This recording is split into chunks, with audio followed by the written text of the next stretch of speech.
Hello guys, welcome to our YouTube channel A political talks. हमने अपने पुराने video Bharat किन मायनों में चीन से आगे है उसमें इसरो की चर्चा की थी। हमारे सब्सक्राइबर जरी ने कमेंट कर इसरो के बारे में फर्दर जानना चाहा है। आज हम इस वीडियो के माध्यम से इसरो के रीसेंट प्रोजेक्ट्स और इसरो के सफलता के कारण को एनालाइज करेंगे। हम इस वीडियो को मल्टीपल एस्पेक्ट में डील करेंगे, तो आइए चलते हैं।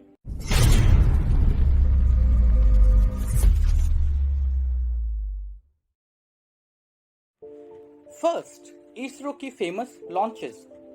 इसरो अपनी पहली सैटेलाइट आर्यभट्ट, जिसे तब के यूएसएसआर की मदद से लॉन्च किया था, with time ISRO self reliant होकर मल्टीपल लॉन्चेस जैसे एडुसैट, कार्टोसैट से लेकर चंद्रयान, मंगलयान 104 सैटेलाइट्स को साइमल्टेनियसली लॉन्च कर ऑर्बिट में प्लेस करना, इंडिया की अपनी नेविगेशनल सिस्टम नाविक को तैयार करना, या इसरो के फ्यूचर प्रोजेक्ट्स जैसे आदित्य L1 से लेकर गगनयान और खुद का अपना स्पेस स्टेशन बनाना इसरो के एबिलिटीज के डिमेंशंस को डिफाइन करती है।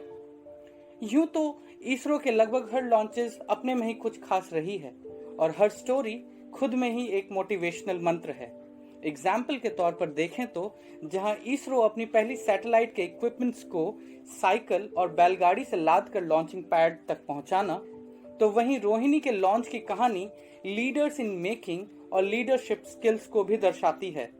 ठीक उसी तरह सितंबर 2019 में चंद्रयान 2 लॉन्च भी खुद में इसरो के ऑप्टिमिस्टिक अप्रोच को भी डिफाइन करती है।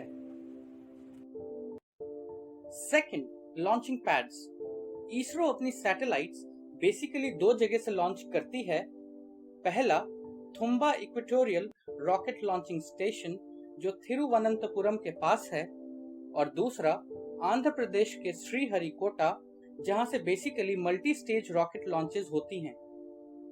यूं तो हम टेक्निकलिटीज में नहीं जाएंगे as to why ISRO chose these places, but simple language में बोलें तो सी कोस्ट और मैग्नेटिक इक्वेटर के नजदीक होना एक बड़ा रीजन है। सी कोस्ट के नजदीक इसलिए चुना जाता है सो दैट कोई भी अनसक्सेसफुल लॉन्च के इक्विपमेंट्स डायरेक्टली सी में गिरें instead of land, ensuring it to be less disastrous. Example Rohini 1। और दूसरा, मैग्नेटिक इक्वेटर के नजदीक होने से रॉकेट को अर्थ के मूवमेंट से जो एक्स्ट्रा थ्रस्ट मिलती है, जिस वजह से कम फ्यूल में ज्यादा एफिशिएंसी मिलती है। Third, launching vehicles. यूं तो समय के साथ इसरो ने अपनी सैटेलाइट लॉन्च के लिए बहुत लॉन्च व्हीकल्स को यूज करी है।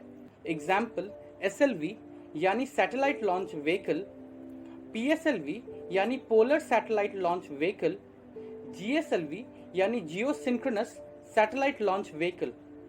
बट इसरो के सक्सेस में PSLV और GSLV की अपनी एक स्पेशल प्लेस है। PSLV जो एक 4 स्टेज का लॉन्चिंग व्हीकल है जो सैटेलाइट को लो अर्थ ऑर्बिट यानी धरती की सतह से 2000 किलोमीटर तक के रेंज में प्लेस करने के लिए जाना जाता है। PSLV के कंसिस्टेंसी और रिलायबिलिटी के लिए इसे वर्क हॉर्स ऑफ इसरो भी हम कहते हैं। इसी लॉन्चिंग व्हीकल से चंद्रयान और मंगलयान मिशन के लिए भी इस्तेमाल किया गया था। फ्रेंड्स, यदि आपको एक कंफ्यूजन हो रही है कि अभी हमने PSLV को लो अर्थ ऑर्बिट को 2000 किलोमीटर कहा और मून और मार्स तो अर्थ से मिलियन किलोमीटर्स आगे हैं, तो ये लॉन्च कैसे पॉसिबल हो पाता है, तो आप चाहें तो इस पर हम वीडियो बना सकते हैं। यूं तो यह एक रॉकेट साइंस का पार्ट है, पर इसे हम शायद आसानी से समझा पाएंगे। इसी कड़ी में GSLV जो एक 3 स्टेज का लॉन्चिंग व्हीकल है, जिसने 2014 से लगातार 4 बार अपनी लॉन्चिंग में सक्सेस को हासिल किया है। यह एक लो अर्थ ऑर्बिट तक 5000 kg के वजन के सैटेलाइट को प्लेस कर सकती है, जो PSLV से पॉसिबल नहीं हो सकता है। In addition to this, ISRO ने अपनी क्रायोजेनिक इंजन को डेवलप कर इसरो के फ्यूचर सक्सेस को और भी बूस्ट कर दिया है। इससे पहले जब इसरो के पास अपनी खुद की क्रायोजेनिक टेक्नोलॉजी नहीं थी, तो हम फ्रांस से हेवी सैटेलाइट्स को लॉन्च करवाते थे। हालांकि आज भी हम करवाते हैं, लेकिन वो एग्रीमेंट्स के तहत होता है। इसरो के क्रायोजेनिक इंजन्स की डेवलपमेंटल हिस्ट्री भी अपने आप में एक खास है, जहां फॉरेन पार्ट्स के कॉन्स्पिरेसी के कारण जो टेक्नोलॉजी हम शायद 1998 या 99 में बना लेते, उसे हम 2014 में ही अचीव कर पाए। इन सब कॉन्स्पिरेसी में इंडिया के फेमस साइंटिस्ट नंबी नारायण जी को सबसे ज्यादा जूझना पड़ा और इसरो लगभग 10 से 15 साल पीछे चला गया। फोर्थ, इसरो के सक्सेस के रीजन। इसरो के सफलता के यूं तो बहुत वजह है, उसमें से कुछ कारण काफी अहम हैं। जैसे इसरो के पास हमेशा विजनरी लीडर्स रहे हैं, जिन्होंने बड़ी डेडिकेशन से इसरो और उसके वर्क को बखूबी पूरा किया है। इवन फेलियर्स को हमेशा एक चैलेंज की तरह एक्सेप्ट किया है। इन लीडर्स की हमेशा यह एक खास बात रही है कि ये सभी खुद में अपने आप में एक इंस्टीट्यूशंस हैं।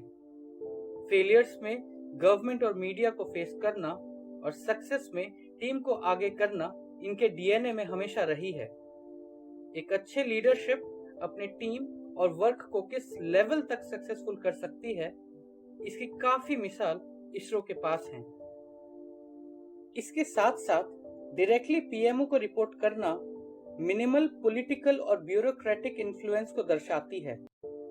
वर्ल्ड लेवल पर चैलेंजेस जैसे NASA, JAXA, CSA, ESA, CNSA etcetera से मिलना इसरो के सक्सेसफुल होने की रीजंस बनाती हैं। इसरो के रीसेंट प्रोजेक्ट्स जैसे नाविक, जो जीपीएस की तरह भारत की खुद की अपनी रीजनल नेविगेशनल सैटेलाइट है, जो अब नए फोन्स में भी आने लगी है। नाविक की जरूरत बेसिकली हमें कारगिल वॉर के टाइम पड़ी थी, जब यूएसए ने हमें नेविगेशनल सपोर्ट देने से मना कर दिया था। इसलिए डिफेंस पर्पस के लिए नाविक काफी अहम है। इसमें कोई दो राय नहीं है, इसरो ने भारत का स्पेस टेक्नोलॉजी में सर ऊंचा किया है। इसरो की कमर्शियलाइजेशन अब एक प्राइम रिक्वायरमेंट है, स्पेशली तब इसरो वर्ल्ड के मल्टीपल सैटेलाइट प्रोजेक्ट्स के लॉन्च की अगुवाई कर रही है। सो एंट्रिक्स और NSIL इसरो के कमर्शियल विंग का काम करती है, whereby ISRO could entirely focus on technical aspect. In recent times, ISRO has not only achieved laurels for India, but also foreign exchanges and soft power. साथ साथ इसरो अपनी technology new Indian space startups के साथ share करने का फैसला भी किया है। फ्रेंड्स, हमने पूरी कोशिश की है कि कम समय में इसरो के मल्टीपल एस्पेक्ट्स को होलिस्टिक वे में डील कर सकें। आप अपनी फीडबैक जरूर शेयर करें so that we can further improvise. अपना प्यार हम पर यूं ही बनाए रखें। Thank you very much.